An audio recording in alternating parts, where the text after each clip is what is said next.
Buenos días, queridas amigas. Quiero darles la bienvenida a este nuevo episodio de los devocionales conmigo. Bueno, hoy día quiero que leamos un poco más en Génesis. No creo que podamos avanzar muchos versículos en Génesis, ya que hay muchas cosas que tratar en estos primeros versículos. Génesis quiere decir los principios. En la antigüedad, los libros de la Biblia no tenían títulos, porque se entendía que la primera frase o la primera palabra con la que comenzaba el libro era su título o te indicaba que iba a tratar todo el libro.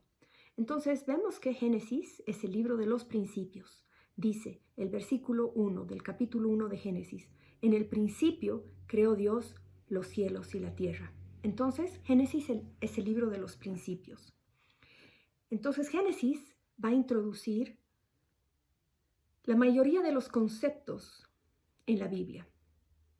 Y por eso vamos a tomar bastante tiempo en este libro. Entonces, leamos una vez más. En el principio creó Dios los cielos y la tierra estaba desordenada y vacía, y las tinieblas estaban sobre la faz del abismo, y el Espíritu de Dios se movía sobre la faz de las aguas. Y dijo Dios: sea la luz, y fue la luz. Y vio Dios que la luz era buena, y separó Dios la luz de las tinieblas. Y llamó Dios a la luz día, y a las tinieblas llamó noche. Y fue la tarde y la mañana un día. Entonces, en nuestro anterior capítulo vimos cómo Jesús es presentado como el Verbo. Entonces, Jesucristo es el mismo Dios creador, juntamente con Dios el Padre y Dios el Espíritu Santo. Vemos que Jesús está presente y Juan lo presenta como el Verbo y la luz del mundo. Pero también vemos que Dios es el que da los decretos, y por otra parte vemos aquí al Espíritu de Dios que se movía sobre la faz de las aguas. Quiero hablar un poquito acerca del Espíritu de Dios. Muchas personas en su caminar cristiano o cuando se acercan a Dios, se acercan a Jesucristo. Nos acercamos a Dios como el Padre, nos acercamos a Jesucristo como nuestro Salvador, pero no es hasta muchos días o muchos meses o tal vez años en la fe que nos encontramos con el concepto del Espíritu Santo. Y esto no debe ser así. La verdad es que nuestra relación con el Espíritu Santo debe comenzar, creo yo, desde el primer día que nos acercamos a Dios. Quiero hablar un poquito acerca del concepto de la Trinidad. Algún teólogo alguna vez trató de explicar la Trinidad como las tres fases del agua. Como tenemos la fase líquida del agua, la fase sólida, que es el hielo, y la fase gaseosa, que es el vapor.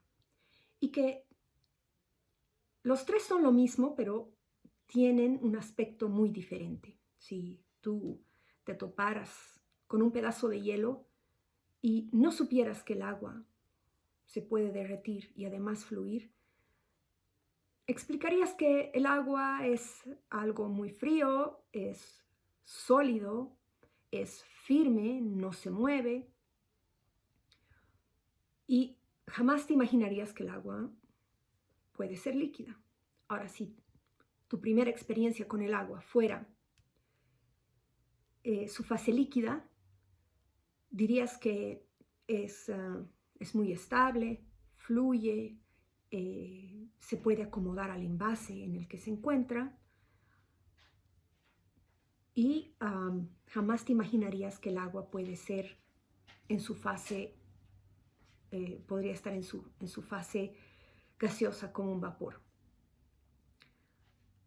Es interesante la analogía, pero a mí me gusta esta otra y creo que es más fácil para los niños entender.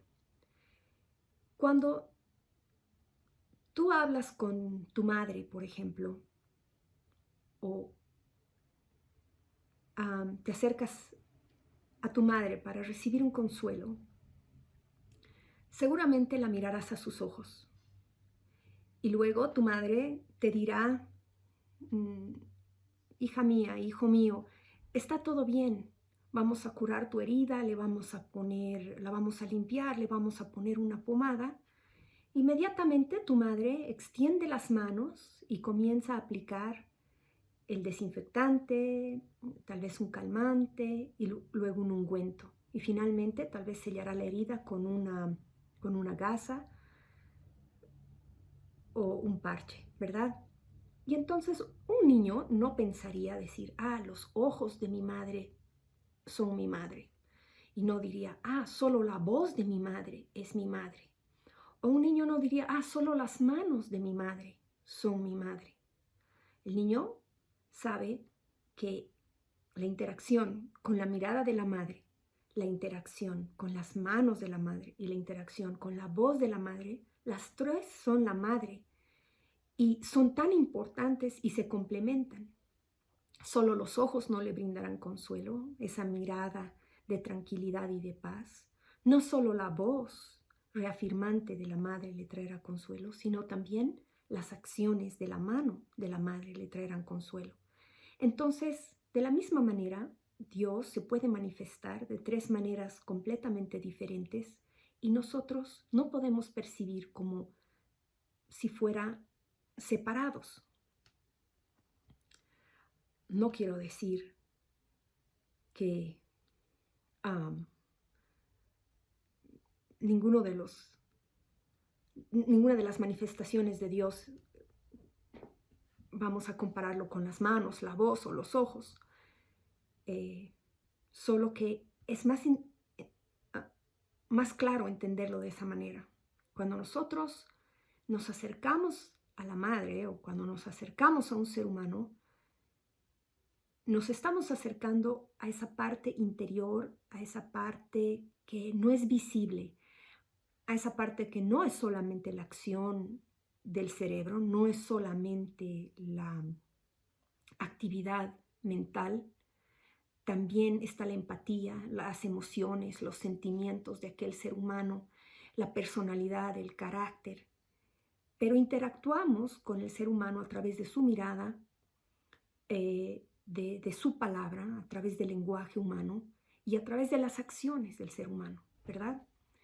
Bueno, dentro de las acciones, obviamente también está el oído y los otros sentidos, pero no se trata de un estudio de los sentidos del ser humano y compararlos con Dios.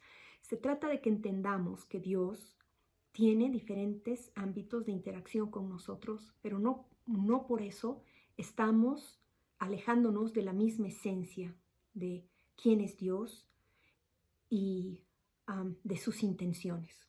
Jesús decía, lo que veo al Padre hacer, eso hago. Como queriendo decir, fluyo del mismo centro, del mismo corazón. Latimos en las mismas intenciones y no somos diferentes ni separados. Ahora, quiero leer un versículo en Juan capítulo 16, versículo 7. Y Jesús les está dando las últimas instrucciones a sus discípulos antes de irse de la tierra y les dice así: pero os digo la verdad, os conviene que yo me vaya, porque si no me fuera, el Consolador no vendrá a vosotros, mas si me fuere, os lo enviaré. Y cuando Él venga, convencerá al mundo de pecado, de justicia y de juicio. De pecado, por cuanto no creen en mí; de justicia, por cuanto voy al Padre y no me veréis más; y de juicio, por cuanto el príncipe de este mundo ha sido ya juzgado. Aún tengo muchas cosas que deciros, pero ahora no las podéis sobrellevar. Pero cuando venga el Espíritu de verdad, Él os guiará a toda la verdad, porque no hablará por su propia cuenta, sino hablará todo lo que oyere, y os hará saber las cosas que habrán de venir.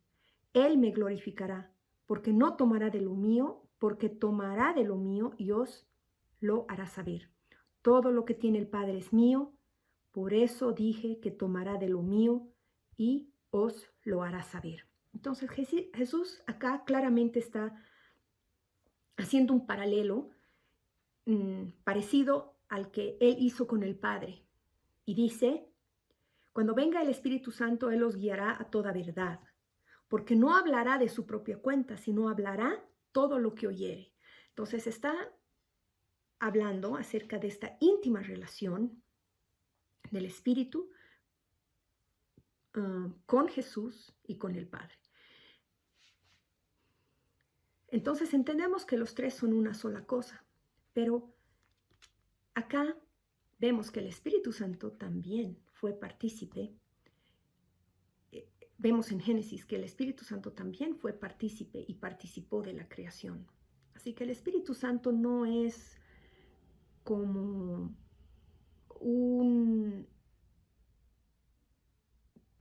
como una adición, como un extra, como a Jesús y al Padre, ¿verdad?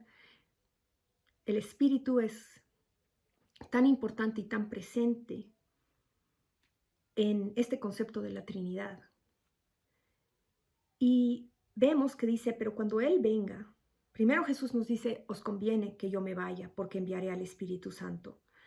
Luego dice, cuando Él venga, os guiará, os hará saber las cosas, me glorificará porque tomará de lo mío y os lo hará saber. Entonces Jesús un poco está recalcando la importancia de que nosotros tengamos una relación con el Espíritu Santo cuando Él venga a la tierra. Y bueno, Él ya está acá. Sabemos por el relato de Pentecostés que el Espíritu Santo ya fue derramado sobre la tierra. Entonces,